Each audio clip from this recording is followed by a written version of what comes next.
Hello guys, welcome back to the channel and welcome back to elite wrestling. तो guys आज भी हम AEW के बहुत ही बड़े और बहुत सारे अपडेट्स के बारे में बात करने वाले हैं। और गाइज आज इस वीडियो के अंदर हम जानने वाले हैं कि हाल ही में CM पंक ने किस तरीके से AEW के पीछे के काफी सारे और काफी बड़े बड़े राज खोल दिए हैं और किस तरीके से CM पंक ने फॉर्मर वर्ल्ड हेवीवेट चैंपियन को लायर तक कह दिया है, क्योंकि हाल ही में फिर एक बार पंक ने काफी बड़ी कंट्रोवर्सी खड़ी कर दी है। तो उसको डिटेल में डिस्कस करते हुए हम जानने वाले हैं कि एक्चुअल में क्या है। तो ये सब बातें जानने के लिए ये वीडियो एकदम आखिर तक जरूर देखना। और ऐसे ही AEW कंपनी से रिलेटेड हर एक न्यूज, रूमर और अपडेट और AEW के हर एक शो का रिव्यू पाने के लिए हमारे चैनल को सब्सक्राइब करना मत भूलना। पर गाइज अब ज्यादा देर न लगाते हुए चलिए ये वीडियो शुरू करते हैं और बात करते हैं हमारे सबसे बड़े अपडेट की और जानते हैं कि हाल ही में फिर एक बार CM पंक ने एक कौन सी काफी बड़ी कंट्रोवर्सी खड़ी कर दी है। तो गाइज अगर आप CM पंक को फॉलो कर रहे हैं तो आपको तो पता ही होगा कि पंक ने AEW के अंदर वैसे ही पहले काफी बड़ा पंगा खड़ा कर दिया है, जहाँ पर CM पंक ने ऑल आउट पेपर के अंदर बैकस्टेज में काफी बड़ी फाइट की थी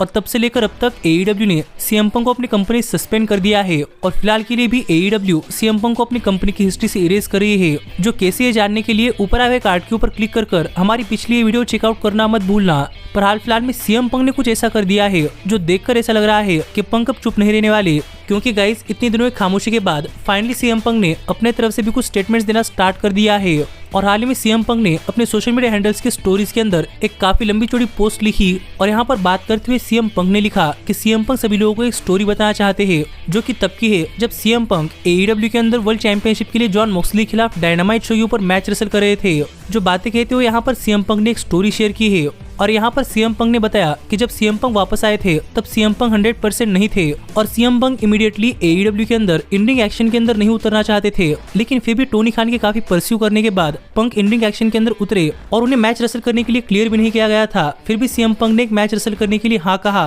क्योंकि आखिरकार टोनी खान CM पंक के बॉस है और CM पंक उन्हें मना नहीं कर सकते थे। पर CM पंक के वापस आने के बाद टोनी खान का आइडिया था कि वो डायनामाइट शो के ऊपर मॉक्सली और पंक का मैच करवाए, जिससे कि AEW कंपनी को काफी ज्यादा पब्लिसिटी मिले और उनके प्रोडक्ट के ऊपर काफी सारे लोगों के आए जाए, जिसके लिए किस तरीके से CM पंक मान तो गए। लेकिन जब CM पंक को पता चला कि CM पंक जॉन मॉक्सली के खिलाफ मैच के अंदर हारने वाले हैं तो पंक के साइड सेटिस्फाई नहीं थे, क्योंकि पंक एक्चुअल वर्ल्ड चैंपियन थे और जॉन मॉक्सली इंटीरियम, इसीलिए पंक मॉक्सली के सामने नहीं हारना चाहते थे। पर मॉक्सली ने सीधा सीधा CM पंक के सामने हारने से मना कर दिया, जो देखकर CM पंक काफी सरप्राइज थे, क्योंकि पंक का एज अ वर्ल्ड चैंपियन हारने का प्लान कभी बना ही नहीं था। लेकिन आखिरकार प्लान्स चेंज हो गए और मॉक्सली ने पंक से कहा कि अगर पंक ने रॉकी 3 मूवी देखी है तो पंक समझ सकते हैं कि मॉक्सली क्या कहना चाहते हैं, क्योंकि मॉक्सली उसी आइडिया के साथ CM पंक के सामने इस बार नहीं हारना चाहते और आगे चलकर CM पंक ऑल आउट पेपर में मॉक्सली से दोनों ही चैंपियनशिप्स, इंटीरियम और वर्ल्ड चैंपियनशिप ले सकते हैं। जो बातें मॉक्सली ने पंक से कही, जो आइडिया तो वैसे ही पंक को पसंद नहीं आ रहा था, लेकिन टोनी को आइडिया काफी पसंद आया, इसीलिए पंक ये करने के लिए मान गए।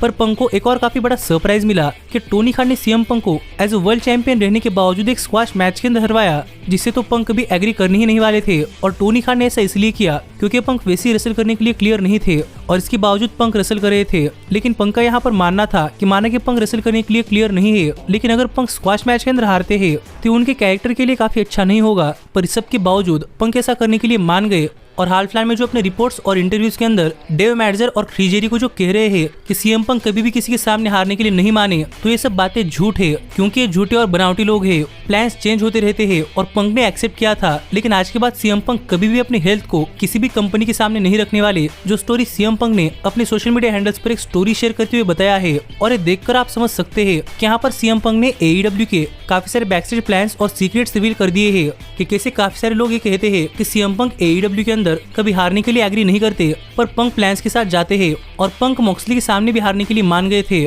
जो बातें शेयर करते हुए CM पंक ने अपनी इनसाइडर स्टोरी बताई है। पर यहाँ पर आयरॉनिक चीज ये हुई कि स्टोरी डालने के बाद CM पंक ने इमीडिएटली स्टोरी डिलीट कर दी, जहाँ पर CM पंक ने डेव मैडजर को झूठा और क्रिस जेरिको को झूठा और बनावटी कहा था। और अपनी इन बातों से CM पंक ने अपनी स्टोरी के अंदर डायरेक्टली डेव मैडजर और क्रिस जेरिको के ऊपर शॉट्स लिए थे। पर किसी को ये नहीं पता चल रहा था कि CM पंक ने स्टोरी डिलीट क्यों की। पर इसका जवाब देते हुए क्रिस जेरिको ने अपनी तरफ से एक स्टोरी शेयर की, जहां पर जेरिको ने CM पंक की स्टोरी डिलीट करने के ऊपर उनका मजाक उड़ाया और मैट हार्डी का डिलीट कहता हुआ एक GIF शेयर किया, जो देखकर हम हाल फिलहाल में समझ सकते हैं कि शायद CM पंक और क्रिस जेरिको इनके बीच में अब रियल लाइफ हिट है। पर CM पंक ऐसा करते ही हाल फिलहाल में CM पंक और AEW इनको लेकर काफी सारे अपडेट सामने आ रही है और करंटली काफी सारे रिपोर्ट्स हमें बता रहे हैं कि CM पंक ने ऐसा क्यों किया और ये स्टोरी शेयर करती ही CM पंक ने स्टोरी इमीडिएटली डिलीट क्यों कर दी और ये रिपोर्ट से है कि AEW के ऑफिशियल कॉन्ट्रैक्ट के अंदर एक क्लॉज है कि AEW का कोई भी सुपरस्टार अपनी इनसाइडर स्टोरी पब्लिकली AEW से ऑथराइज किए बगैर किसी के साथ भी शेयर नहीं कर सकता, जो कि AEW के कॉन्ट्रैक्ट के अंदर एक क्लॉज है। और CM पंक अब भी AEW के साथ अंडर कॉन्ट्रैक्ट है और पंक ने स्टोरी शेयर करते हुए AEW से ऑथराइजेशन नहीं लिया था और यहाँ पर CM पंक की तरफ से कॉन्ट्रैक्ट के टर्म्स ब्रेक हो रहे थे और अगर ऐसा होते तो पंक के ऊपर काफी बड़ा जुर्माना पड़ सकता था। इसलिए इस चीज से बचने के लिए और AEW को कॉन्ट्रैक्ट ब्रेक ना करने के लिए CM पंक ने इमीडिएटली स्टोरी कैंसिल कर दी। और क्या पता AEW में CM पंक को ये स्टोरी कैंसिल करने के लिए कहा होगा। जो रिपोर्ट हाल फिलहाल में AEW और CM पंक इनके बीच की रिलेशनशिप को लेकर सामने आ रहे हैं और ये देखकर हम समझ सकते हैं कि गाइस AEW और CM पंक शायद इनके बीच में अब रिलेशनशिप कुछ फ्रेंडली नहीं बल्कि सिर्फ कोऑपरेटिव रह चुके हैं, क्योंकि अगर ये रिलेशनशिप फ्रेंडली होते तो CM पंक पहले AEW से अप्रूवल लेते, पर पंक ने ऐसा नहीं किया और इसको लेकर AEW ने भी CM पंक के ऊपर एक्शंस लिए, जो देखकर तो अब लग रहा है कि शायद पंक और AEW इनके बीच की रिलेशनशिप सिर्फ कोऑपरेट रह चुके हैं। पर इस पर भी एक रिपोर्ट सामने आई थी और ये रिपोर्ट ये थी कि शायद CM पंक AEW के अंदर आने के लिए बिल्कुल रेडी भी थे और इस स्टोरी को लेकर और भी कई सारे खुलासे करते हुए काफी सारे रेसलिंग सोर्सेस ने और भी कई सारे रिपोर्ट शेयर किए हैं। और गाइस ये रिपोर्ट से है कि जब ऑल आउट पेपर के ऊपर CM पंक ने इतना बड़ा बवाल खड़ा कर दिया था तो इसके बाद पंक को भी पता चल चुका था कि CM पंक का बिहेवियर कहीं से प्रोफेशनल नहीं है और CM पंक को यहाँ पर अपनी गलती समझ आई थी और इसको लेकर CM पंक AEW में वापस जाकर सभी सुपरस्टार से माफी मांगना चाहते थे। और दोबारा से CM पंक और टोनी खान इनके बीच में काफी सारी मीटिंग्स हो रही थी और टोनी खान और CM पंक इन दोनों की मीटिंग्स देखकर ऐसा लग रहा था कि शायद काफी जल्दी हमें CM पंक AEW के अंदर अपनी वापसी करते हुए दिखाई दे सकते हैं। पर फिर एक बार डेव मैटर्स जैसे डर्ट शीट्स ने काफी सारी झूठी स्टोरीज ब्रेक की कि पंक कभी किसी सुपरस्टार से नहीं हारते, जिन बातों से पंक गुस्सा हो गए और पंक ने यहाँ पर लैश आउट करते हुए अपने तरफ से फिर एक बार ऐसी बेवकूफी भरी चीज कर दी, जो देखकर फिर एक बार यहाँ पर CM पंक और AEW इनके बीच के टेंशंस फिर एक बार काफी ज्यादा हाई हो चुके हैं और शायद शांत हुए मामले ने फिर एक बार आग पकड़ ली है। और शायद इसके चलते CM पंक का रिटर्न और भी ज्यादा डिले हो सकता है, क्योंकि टोनी खान और पंक इनके रिलेशनशिप तो काफी अच्छे हैं और टोनी खान पंक को वापस लाना चाहते थे, लेकिन पंक ने फिर एक बार ऐसी चीज कर दी है जो दिखाता है कि CM पंक क्रिटिसिज्म अच्छी तरीके से हैंडल नहीं करते। इसीलिए अब देखना पड़ेगा कि पंक के फिर एक बार इतना बड़ा बवाल खड़ा करने के बाद अब आगे पंक और AEW के बीच में क्या होता है। पर हाँ, इस सब के बाद AEW को मॉक करते हुए CM पंक ने अपने तरफ से एक और चीज की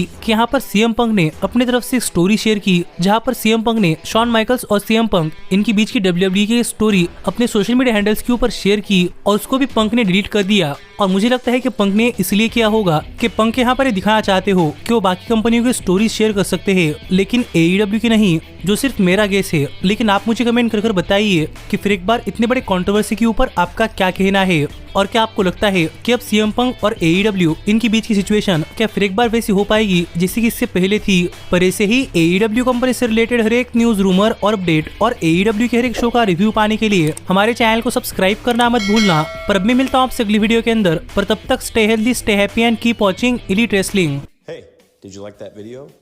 Click the screen for more. And where do you think you're going? Check out our official merchandise page and to support the entire cast. And thanks so much for being the elite. The elite, the elite. What, Nick, you're not going to sing it all with me this time?